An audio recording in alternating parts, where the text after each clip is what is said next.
50,000 या उससे अधिक है, उन प्रखंडों में एक आवासीय विद्यालय दिया जाएगा। बिहार में बगहा 2 के अलावा कोई भी प्रखंड ऐसा नहीं है पूरे बिहार में जहां आदिवासी आबादी 50,000 से अधिक हो। इसका अर्थ यह हुआ कि वर्तमान जो नीतिगत निर्णय लिया गया है उससे बिहार के आदिवासियों को कोई भी फायदा नहीं होगा।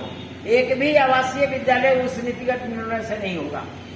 भारत सरकार ने एक निर्णय लिया है कि आदिवासी आबादी न्यूनतम जहां 20,000 की आबादी है वहां एकलव्य मॉडल स्थापित किया जाएगा।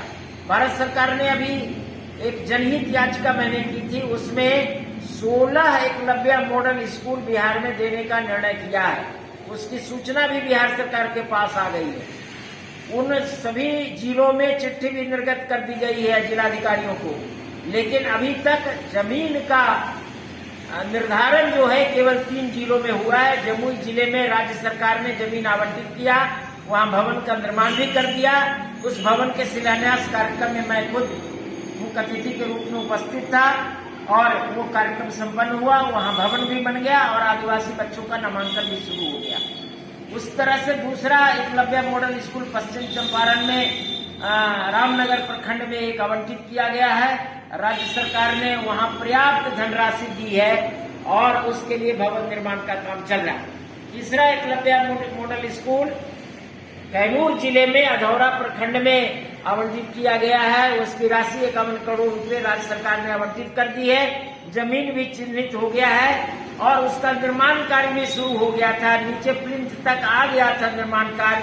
विगत 3 महीनों से निर्माण कार्य बंद है, उसे राज्य सरकार अविलंब चालू कराए और उसका निर्माण कार्य शीघ्र पूरी करे।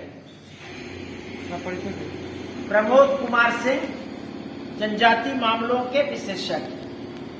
आबादी 50,000 या उससे अधिक है, उन प्रखंडों में एक आवासीय विद्यालय दिया जाएगा। बिहार में बगहा 2 के अलावा कोई भी प्रखंड ऐसा नहीं है पूरे बिहार में जहां आदिवासी आबादी 50,000 से अधिक हो। इसका अर्थ यह हुआ कि वर्तमान जो नीतिगत निर्णय लिया गया है उससे बिहार के आदिवासियों को कोई भी फायदा नहीं होगा। एक भी आवासीय विद्यालय उस नीतिगत निर्णय से नहीं होगा। भारत सरकार ने एक निर्णय लिया है कि आदिवासी आबादी न्यूनतम जहां 20,000 की आबादी है वहां एकलव्य मॉडल स्थापित किया जाएगा।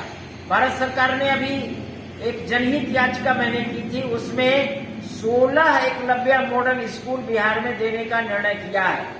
उसकी सूचना भी बिहार सरकार के पास आ गई है। उन सभी जिलों में चिट्ठी भी निर्गत कर दी गई है जिलाधिकारियों को, लेकिन अभी तक जमीन का निर्धारण जो है केवल 3 जिलों में हुआ है। जमुई जिले में राज्य सरकार ने जमीन आवंटित किया, वहां भवन का निर्माण भी कर दिया। उस भवन के शिलान्यास कार्यक्रम में मैं खुद मुख्य अतिथि के रूप में उपस्थित था और वो कार्यक्रम संपन्न हुआ। वहां भवन भी बन गया और आदिवासी बच्चों का नामांकन भी शुरू हो गया। उस तरह से दूसरा एकलव्य मॉडल स्कूल पश्चिम चंपारण में रामनगर प्रखंड में एक आवंटित किया गया है। राज्य सरकार ने वहां पर्याप्त धनराशि दी है और उसके लिए भवन निर्माण का काम चल रहा है। तीसरा एकलव्य मॉडल स्कूल कैमूर जिले में अधौरा प्रखंड में आवंटित किया गया है। उसकी राशि 51 करोड़ रुपए राज्य सरकार ने आवंटित कर दी है। जमीन भी चिन्हित हो गया है और उसका निर्माण कार्य भी शुरू हो गया था। नीचे प्लिंथ तक आ गया था निर्माण कार्य। विगत 3 महीनों से निर्माण कार्य बंद है, उसे राज्य सरकार अविलंब चालू कराए और उसका निर्माण कार्य शीघ्र पूरी करे। प्रमोद कुमार सिंह, जनजाति मामलों के विशेषज्ञ।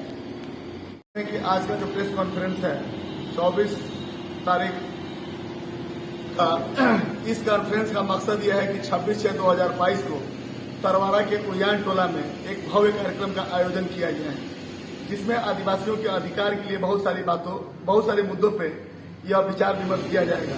दूर दूर से ये बिहार के पश्चिमी क्षेत्र में सीवान जिला के जो पड़ोसी डिस्ट्रिक्ट हैं, गोपालगंज, छपरा, मुजफ्फरपुर या अदर जो भी जहाँ आदिवासी बहुल एरिया है, सभी लोग बढ़ चढ़ के इस कार्यक्रम में हिस्सा ले रहे हैं। और हम लोग दिल्ली से, मैं मदन प्रसाद, राष्ट्रीय अध्यक्ष महाराज दुर्गावती सेवा ट्रस्ट, राष्ट्रीय महासचिव राम रतन जी, उसके बाद से हमारे मुख्य अतिथि पटना से प्रमोद कुमार सिंह जी, काशीनाथ जी, डॉक्टर कन्हैया जी, अजीत जी, अरविंद कुमार जी, बाबूलाल जी, सारे सहयोगी लगभग काफी एक महीने से इस तैयारी में लगे हुए हैं।